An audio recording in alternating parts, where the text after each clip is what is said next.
ఇలా రాములు వారి అన్నం తింటున్నాడు. రాములు వారి అన్నం పెట్టారు తమన్ రాజు గారికి.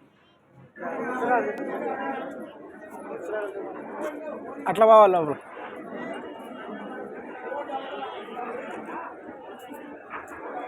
భద్రాచల రాముల వారి ప్రసాదం తింటున్న తమన్ రాజు గారు. మీ చిన్నక్క మామ మమ్మీకి చెల్లికి అదృష్టం లేదు, నాయనమ్మకి అదృష్టం లేదు. రాండ్రంటే వాళ్ళు ఎవడు రాలే. కూరగాయలు ఇంకో వేస్ట్ చేయకూడదు.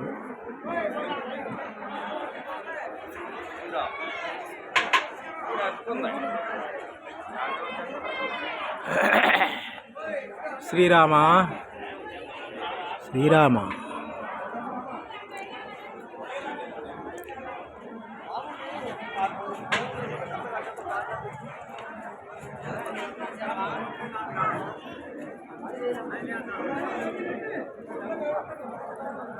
చిన్నక జ్యోతమ్మ మీకు అదృష్టం లేదు, అమ్ముల గాడికి అదృష్టం లేదు, నా తల్లి చిన్న తల్లి గాడికి అదృష్టం లేదు.